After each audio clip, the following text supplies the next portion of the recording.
이미 우리는 예수를 믿음으로 말미암아 가장 큰 축복을 받았습니다. 그것이 무엇이죠? 영생의 복이기 때문에. 자, 오늘도 우리에게 동일하게 주시는 말씀 마태복음 제7장 7절에서 8절입니다. 마태복음 제7장 7절에서 8절. 다 찾으셨으면 다 같이 한 목소리로 합독하겠습니다. 구하라 그리하면 너에게 주실 것이요, 찾으라 그리하면 찾아낼 것이요, 문을 두드리라 그리하면 너에게 열릴 것이니 구하는 이마다 받을 것이요, 찾는 이는 찾아낼 것이요, 두드리는 이에게는 열릴 것이니라. 아멘. 할렐루야. 오늘 여러분, 사랑하는 성도 여러분, 여러분을 가장 존경하고 가장 축복하고 가장 하나님의 귀한 사랑을 받는 우리 모두에게 간절히 축원하겠습니다. 옆에 분 한번 쳐다보십시오. 그리고 한번 그 사랑의 눈으로 쳐다보시고 사랑합니다 하겠습니다. 사랑합니다. 네, 따라합시다. 믿음으로 승리합시다. 아멘. 언젠가 한번 들었던 이야기입니다. 어느 한 장기수가 장기형을 받은 재수가 이제 감옥에 있으면서 하루하루가 꿈도 희망도 없이 살아갔습니다. 근데 어느 날 이 사람 앞에 한 마리 조금 큰 개미 한 마리가 보이더라고요. 커다란 개미가 보여서 그 사람이 개미를 이제 잡아가지고 유일하게 이 개미와 함께 이제 노는 게 일이었습니다. 근데 이 개미를 이제 가만히 보니까 이게 그냥 놀 게 아니라 이 개미를 훈련을 시켜야 되겠다. 그래서 매일같이 이 개미를 훈련시켰는데 그 개미가 앉아하면 앉고 일어서 하면 일어서고, 그죠? 춤을 추라면 춤을 추고. 여러분, 우리 강아지들을 키우면서 강아지가 말을 잘 들으면 얼마나 좋습니까? 저희 집 강아지 사랑이라는 1대 사랑이, 2대 사랑이, 3대 사랑이 쭉 키웠는데 하도 이게 민원이 드러내서 다른 데 보냈지만, 우리 사랑이는 내가 먹어 하면 먹고 먹지 말면 먹지 말고 앉아 하면 앉고 막 꼬리 막 내려서 쳐다봐줘. 내 눈빛을 먹어 그럼 막 먹습니다. 얼마나 참 그런 말을 잘 들으면 귀여울까요? 이 장기수에게도 이 개미는 이제 정말 너무 말을 잘 들으니까 이제 내가 이 개미를 가지고 나가게 되면 돈을 벌어야 되겠다라는 꿈을 가지게 됩니다. 그럼 마치 이제 이 재수는 이제 모든 형을 다 마무리하고 이제 나왔습니다. 나와서 식당에 가서 이제 밥을 먹으려고 식당에서 주문해놨고 가만히 식당 테이블에 그 개미를 올려놓고 얼마나 행복하게 이 개미를 쳐다봤는지 몰라요. 이 개미를 보니까 앞으로 돈 벌 생각에 꿈이 막 부풀어 있는데 마침 주인이 와서 이 개미를 꼭 눌러 죽이면서 아이고 손님 죄송합니다 하고 개미를 죽여버리더래요. 저는 이야기가 굉장히 재미있는 이야기인데 재미있는 이야기를 재미없게 하는 제 체주에 또 여러분 감탄을 하셨구나. 아무도 안 우시네. 이 죄인은 이 사람은 모든 희망이 끝나버린 거죠. 얼마나 흐뭇하게 그 개미를 바라면서 가만히 있어 하고 있는데 주인이 와서 꼭 눌러 아이고 손님 이 개미 한 마리 하면 죽여버리더라고요. 모든 게 다 사라졌다는 겁니다. 우리는 꿈을 이루기 위해서 무엇을 찾고 있습니까? 아니면 또 무엇을 내가 찾아야 하는가를 모르고 있습니까? 어디서 무엇을 찾아야 하는지도 모르고 그저 저 사람이 이끄는 대로 이리저리 찾아다니고 있는지도 모릅니다. 그리고 무엇 하나 새로운 것을 찾으면 그것을 가지고 기뻐하느라 마치 모든 것을 다 얻은 것처럼 좋아하기도 하는 것이 바로 오늘의 나의 모습일 수 있다는 겁니다. 세계적으로 유명한 부자죠. 록펠러의 여러분 이제 전기도 있고 그 록펠러의 이야기를 알 겁니다. 석유의 왕 록펠러라고 그러죠. 그는 33세가 됐을 때 자기 최초로 자기의 어떤 회사를 만들게 됩니다.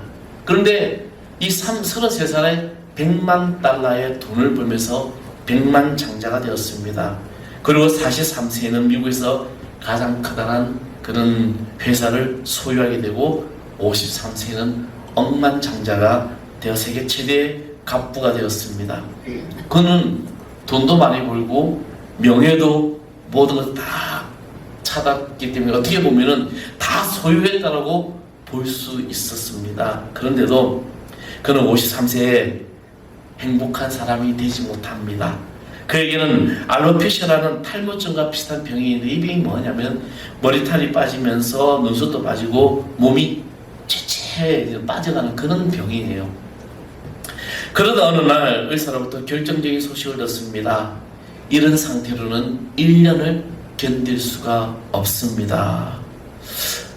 의사의 이 선을 듣는 밤, 그날 밤 그는 잠을 이루지 못하고 괴로워했습니다. 그 당시에 그의 사업은 너무나도 잘 돼서 하루에 100만 달러, 우리 돈으로 한 사람이 하루에 12억을 벌어요. 역시 안 놀리시네. 우리 성도님도 워낙에 거부들이시고 꿈이 크시기 때문에 하루에 12억을 버는 그런 돈을 버는 그런 부자였습니다. 그런데 그가 가지고 있는 이 많은 재산, 그는 먹지도 못하고 자지도 못하고 괴로운 인생을 보내야 했습니다. 그는 순간 이 많은 재산은 무엇을 의미하는가라는 허무한 생각이 들더라는 거죠. 밤새 괴로워하다가 한순간 그는 침대에서 벌떡 일어납니다. 돈은 아무것도 아니구나. 하나님은 모든 것 되시는구나 라고 소리를 치게 됩니다. 그는 그 자리에서 더 이상 주저앉아서 침대 곁에 무릎을 꿇고 기도하기 시작합니다. 그는 진정한 것을 찾았다는 것입니다. 그리고 그는 기도하였습니다. 기도와 함께 새벽을 맞이한 록펠러의 인생은 그 다음 날부터 완전히 달라졌습니다. 그는 비상적으로 교회를 다니는데 이제 교회에 다니면서 신실한 성도가 되기 시작합니다. 진정한 그리스도인이 되어가는 거죠. 그렇게 신앙생활하면서 시간이 얼마 안 돼서 그는 교회 하나를 건축하게 됩니다. 그 교회가 바로 뉴욕에 있는 유명한 리버사이드 교회입니다. 이 록펠러가 지었던 교회죠. 그러고 난 뒤에 그는 록펠러 재단을 만들어서 가난한 사람들을 돕는 의료 사업과 또 다음 세대를 준비하는 시카고 대학을 이제 설립을 하게 되죠. 그럼 모든 재산을 거기다 다 부어넣습니다. 이러한 결단을 내린 후에 이상하게도 이 록펠러는 더 잘 먹게 되고 잠도 잘 자게 되면서 돈도 더 많이 벌게 돼요. 그리고 의사가 거의 55세를 넘기기 어렵다고 했는데도 불구하고 록펠러는 결국에는 98세까지 살았던 사람이었습니다. 그럼 어머니의 10가지 유언을 꼭 기억했다고 합니다. 그 10가지 유언이 뭐냐면, 언젠가 제가 아마 우리 교회 조회도 실은 적이 있습니다. 먼저 1은 하나님을 친아버지처럼 섬겨라. 목사님을 하나님 다음으로 섬겨라. 주일 예배를 본교에 드리라. 4번째, 오른쪽 주머니 항상 11조 주머니를 하라. 5번째, 아무도 원수를 만들지 말라. 6번째, 아침에 목표를 세우고 기도하라. 7번째는 잠자리에 들기 전에 하루를 반성하고 기도하라. 8번째는 아침에 꼭 하나님의 말씀을 읽어라. 9번째는 남을 도울 수 있으면 힘껏 도우라. 10번째는 예배 시간에 항상 앞자리에 앉아라. 그가 찾은 것은 바로 어머니의 기도와 유언에서 첫사랑인 예수님을 찾음으로 그에게 44년이라는 이 생명을 보장받게 되고 또 물질의 축복을 더하게 된다는 겁니다. 산술적으로 계산하게 되면 이 록펠러가 가지고 있는 재산이 지금 세계 최대 가포라고 얘기하는 빌 게이츠의 재산의 배 정도 된다고 말을 하고 있습니다. 어마어마한 재산이죠. 여러분은 무엇을 찾고 있습니까? 내가 지금 교회에 나와서 무엇을 찾고 또 꿈을 이루기 위해서 나는 어떠한 행함을 하고 있습니까? 나는 어떤 행동을 하고 있을까? 교회 안에서 일어나는 표적을 찾아다니고 이상한 영성이나 기도원을 찾으러 가지 않는지. 그래서 지금 이 시대 갈수록더 이단자가 많아지는 이유가 바로 그겁니다. 신비주의에 빠지고 미혹하는 말에 들어가고, 그래서 자기가 예수라고 하는 사람이 쫓아가서 우리 이단자들 빠지는 거 보면은 정말 상상도 못할 일을 하잖아요. 어떻게 저런 일에 사람들이 넘어가는 걸까? 놀라운 것은 거기 넘어가는 사람들이 교수와 학사, 의사, 학자 할 거 없이 모두가 다 우리가 말하는 세상적으로 많이 배웠다는 사람들도 다 넘어가 있다는 것입니다.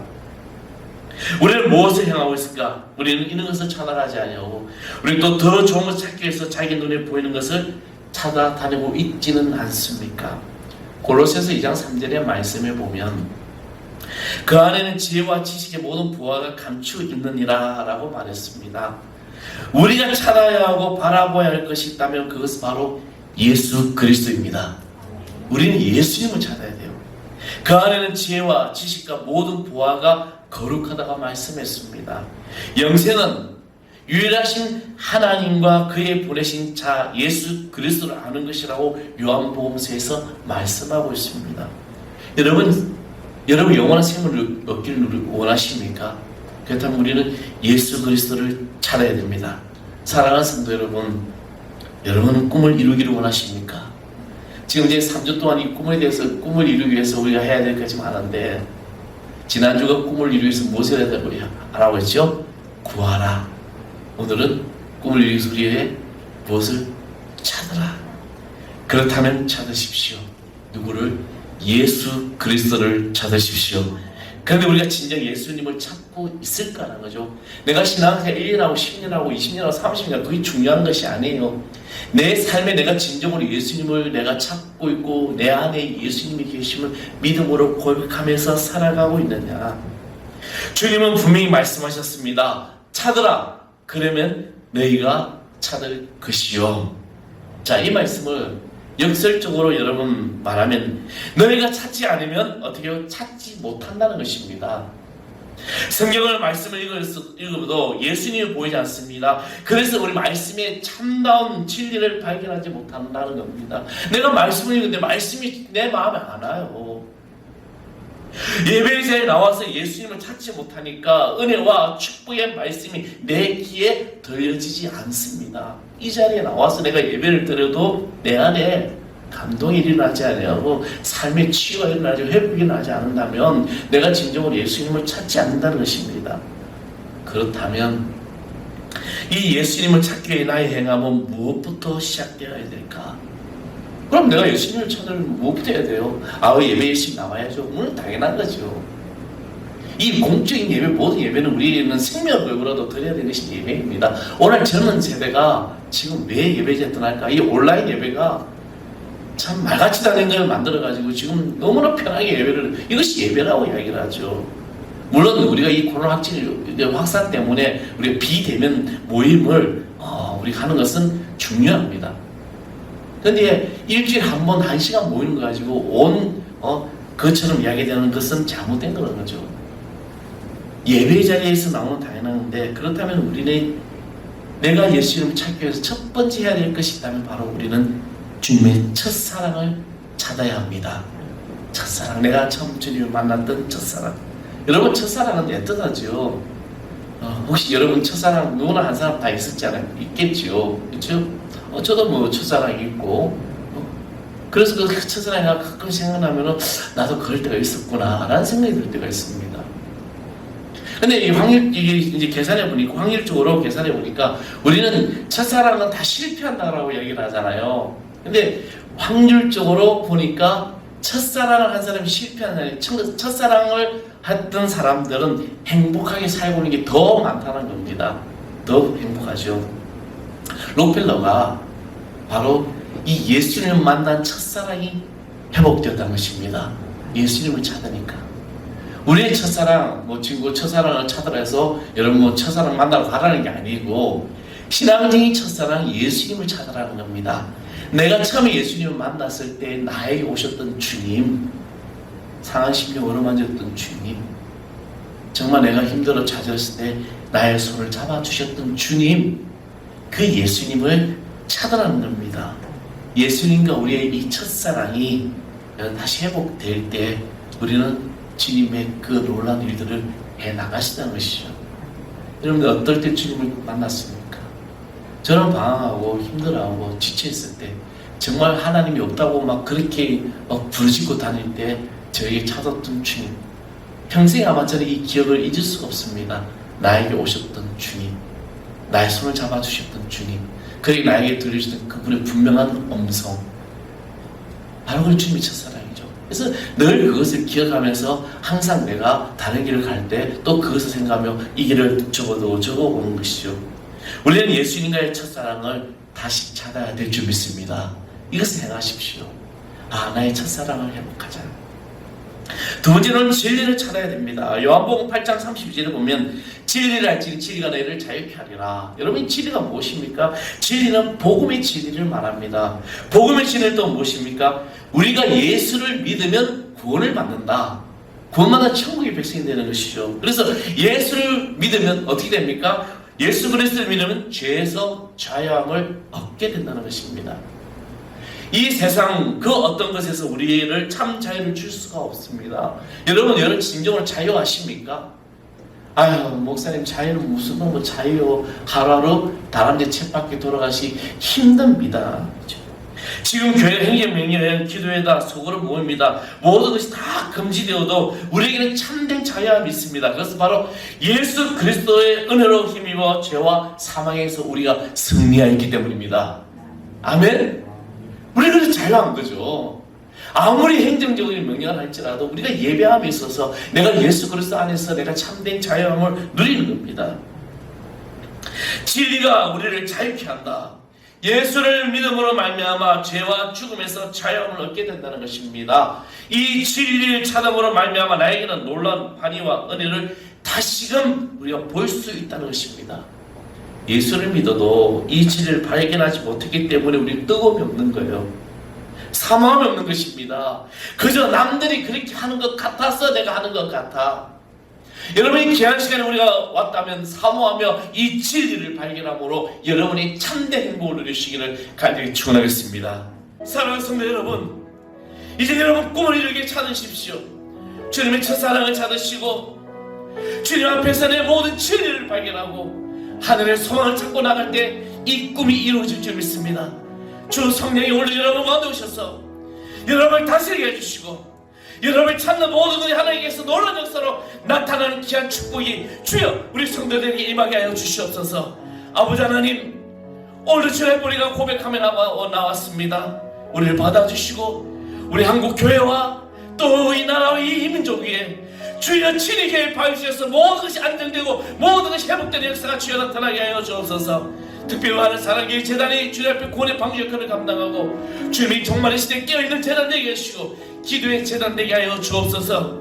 우리의 교회학교 아이들의 다음 세대가 준비되고 저희들이 믿음으로 양육되게 해주셔서 이 험한 세상을 살아가면서 빛과 소금으로 감당하며 믿음으로 승리하는 주의 자녀들 되게 하여 주옵소서. 주여 오늘 예배 가운데 오신 주님께서 우리와 함께 하여 주옵소서. 예수 그리스도 이름으로 간절히 기도합니다. 아멘.